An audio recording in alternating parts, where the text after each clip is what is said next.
Mommy's Little Sissy Part 1. Betsy had had quite enough of pleasing other people, especially her ex-husband. He had left her for another woman, which was bad enough. Betsy thought he showed a poverty of original thinking when it turned out to be his secretary. In any case, she was very glad her father gave her a sizable amount of blue-chip stock before he died. At least that provided her with a substantial income, even if it didn't warm her bed. The marriage hadn't provided her with real love or something else she had always wanted. Even before she had ever met her husband, she had looked forward to the day when she would be the proud mother of a pretty little girl. Instead, he had left her with a 12-year-old boy to raise by herself. But that was about to change. Men always wanted a son when they got married to perpetuate themselves into the future even after the father died. A boy that would grow up to be like his father. Not while she was alive. Betsy was about to take steps to ensure it would never happen. And since her son was just starting his 1953 summer vacation, it was the ideal time to begin changing her little boy into something that would both fulfill her desire to have a little girl and serve as the supreme thwarting of her ex-husband's wish. Her little boy was about to become a sissy. What else would you call a boy that acted and dressed like a nice little girl? Of course, he had no idea what was in store for him. But she was determined that he would be wearing a dress and learning to act like a nice little girl before the day was over. His name was the same as his father's, Edward. That would be the first thing she'd change. And it certainly wouldn't become Edwina, or Edna. She decided his name would be the same as hers, Elizabeth. But where her nickname was Betsy, she would call her little boy Beth from now on. Besides, he wouldn't be a boy much longer, at least, not your usual type of boy. At 10 a.m., Eddie came in the back door looking for his usual pre-lunch snack. "Hi Mom," he sang out from the kitchen. "Anything to eat?" "Eddie, it's too early for snacks," she replied. "Besides, there's something we have to do today." He came in and sat down on the couch next to her. She smiled down at him. He was a small for his age at 4 feet, 5 inches. "What are we going to do, Mom?" he asked. "We're going to go shopping, dear, and it'll be lots of fun. But before we do that, I'm taking you to a beauty parlor to get your hair done. This summer your hair is going to be blonde, just like mine." "Blonde?" asked Eddie. "Why do you want me to have blonde hair?" "So it'll be just like mine, Eddie," she answered. "And that's only one of the changes we'll be making to you today. When we go shopping, you're going to get a whole new wardrobe of pretty dresses, poofy bouffant slips and panties, girls' shoes and socks, and some other things for pretty little girls." "Mom, what do you mean? Why are you buying me girls' clothes?" he asked. "Because, sweetheart," said Betsy, "this summer you're going to become my pretty little girl. Won't that be nice?" "Mom, I'm not a sissy." "I don't want to be a girl," he replied. "Why do you want to make me be a girl?" "I'm a boy, and I want to stay a boy." "I know, dear," said Betsy, "but girls are much nicer, and prettier, too. You'll like being Mommy's little girl after a while. From now on your name is Beth, almost the same as Mommy's name." "Mom, I don't want to be a girl," he repeated a little angrily. "I suppose you don't now," said Betsy, "but after you see how nice it is, you'll be glad I turned you into a girl. And you'd better behave and do as Mommy tells you if you don't want a spanking. We have to be on time at the beauty shop. But first you're going to take a quick bubble bath so you'll smell pretty like nice girls do." She gave him a quick bubble bath, and afterwards she had him wear his Sunday pants and a clean shirt. "We have to get going now. Come along, sweetheart." She took his hand as they went with her out to her car, a recent Oldsmobile that the divorce court had awarded her. Eddie pulled back and she turned around and gave him a cross look. "Beth, do you want a spanking before we leave? It'll spoil what is going to be a wonderful day for you. Now come along or we'll be late." Eddie didn't know what to do. Becoming a girl. That was crazy. He liked being a boy. And most of the time he didn't do anything bad. Why did she want to make him become a girl? But he had bad memories of a couple of earlier spankings. As Betsy drove her car, she looked over at Beth. "Don't look so worried, Beth," she said. "You'll love wearing petticoats after a while. They're so nice and girly. Mommy knows what's best for you." It didn't take long for them to get to Finalized, a beauty parlor. Betsy parked the car, and when they got out she took his hand again. Francine saw them coming in and smiled at Betsy. She had told Francine her plans concerning Beth over the phone earlier. Betsy marched Beth down to where Francine was waiting for them. Several ladies were sitting under dryers. "Well, is this the nice boy that's going to become your little girl?" asked Francine. "He's so cute, I know he'll make a very pretty little girl once I finish with his hair and put some makeup on him. I hope you bring him back after you put him in a pretty dress so I can see him again." "Thank you, Francine, for fitting him in early today," said Betsy. "Afterwards, I'm taking him shopping for his new clothes. I can hardly wait to put him in petticoats and dresses. Of course, dressing him nice and pretty is only the first step. He'll have to learn how to behave like a nice girl, too. By the way, his name is Beth now." "Oh, I'm sure he'll be a good girl once he sees how nice it is," said Francine. "Now let's get him into the chair and see what we can do with his hair. Perhaps you'd like to paint his nails while he's under the dryer. But that will have to wait till I've dyed it the same blonde shade as your own. That is what you want, isn't it?" "Yes," said Betsy, "the same color as mine." "Then let's do that first.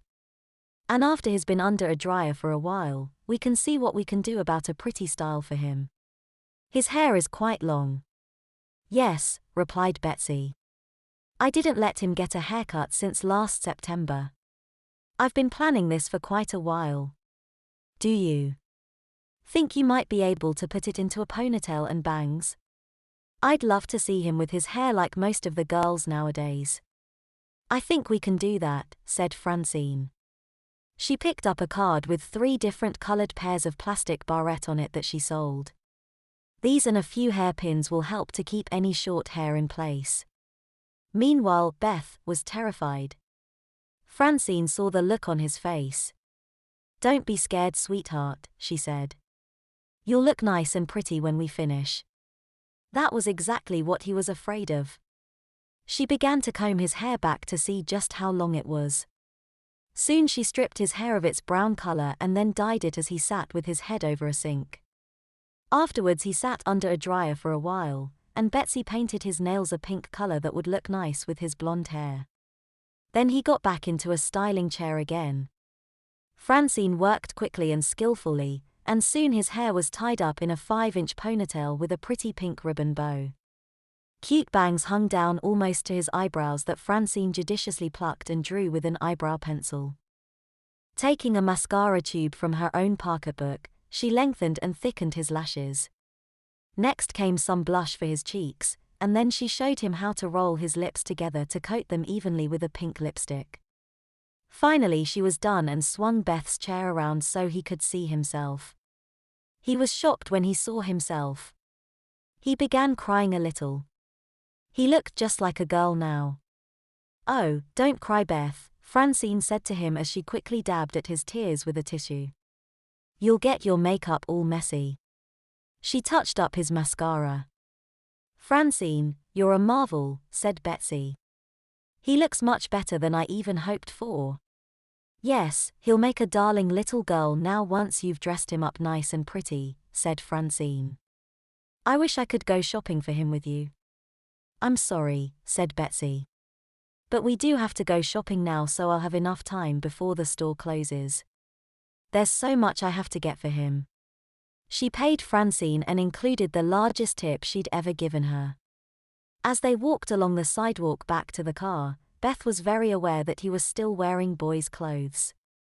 But passers-by took little notice of him. Betsy began driving to a store called Sugar and Spice.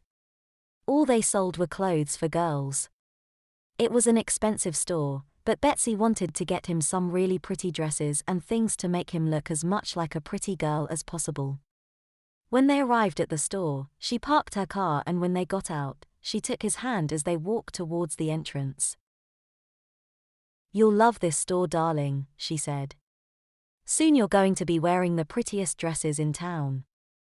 Beth was terrified again.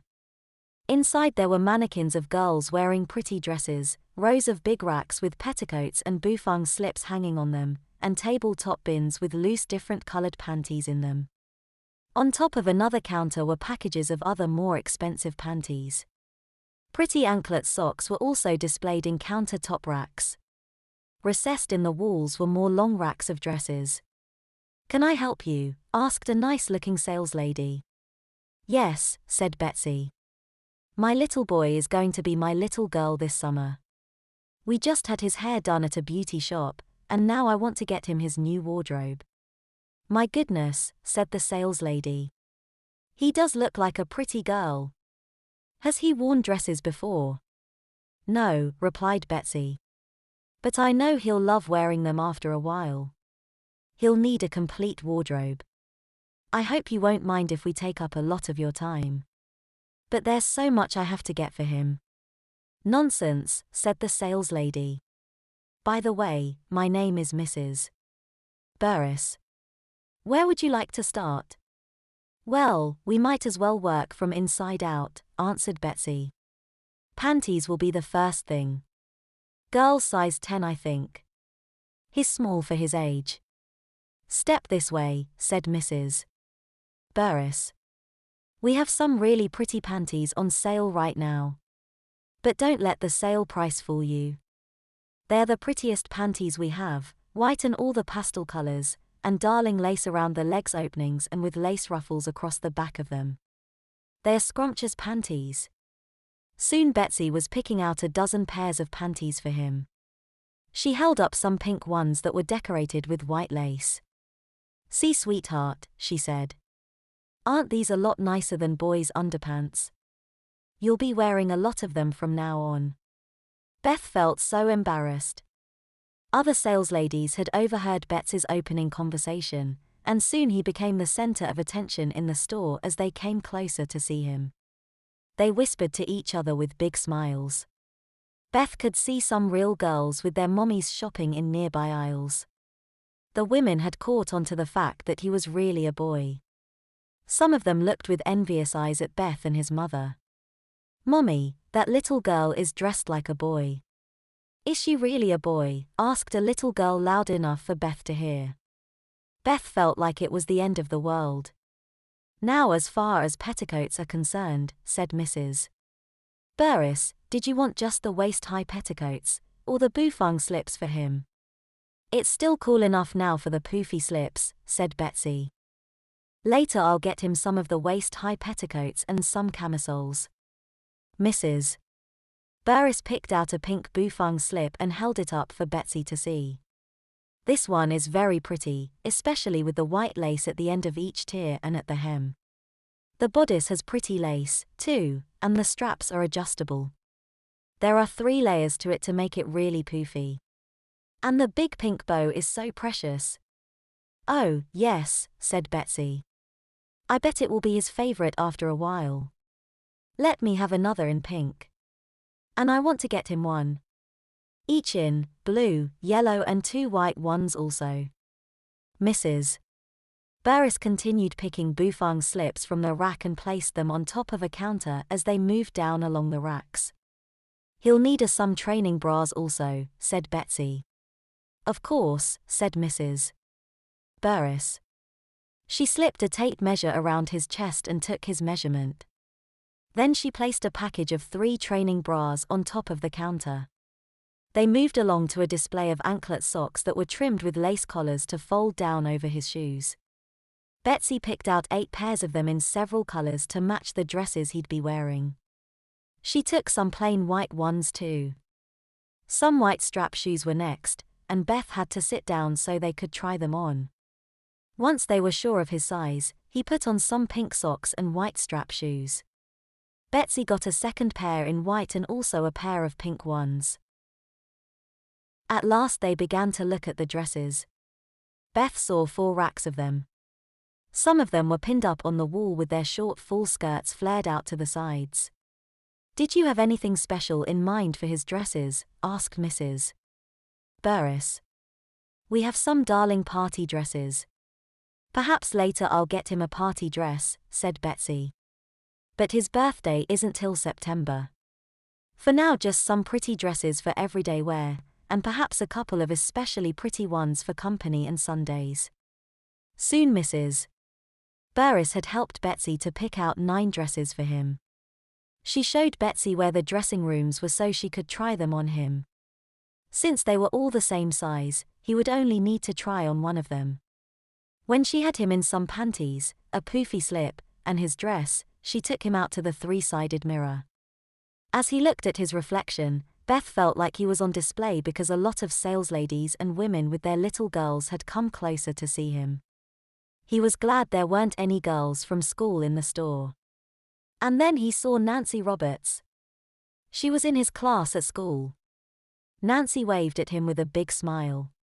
Now he really thought it was the end of the world. He knew she'd tell all her friends about seeing him dressed like a girl. "Look, darling," said Betsy. "That pretty little girl seems to know you. Let's go over to her and her mommy and we can say hello to them." She held his hand as they walked towards them. "Hi Eddie," said Nancy. "Gee. You look so pretty I almost didn't know it was you. Are you going to be a girl? Maybe we can play together now." There were some quick introductions between Betsy and Nancy's mother. "Oh. He looks simply darling," said Mrs. Roberts. "It's very nice to meet you, Mrs. Roberts, and your pretty little girl," said Betsy. "And I know Beth will love playing with her. But right now I'm still picking out some things for him. Perhaps later in the week you can come over to my house and the 2 of them can play together." "Of course," said Mrs. Roberts. "I don't want to hold up your shopping for such a pretty little girl." She smiled at Betsy and gave her a wink.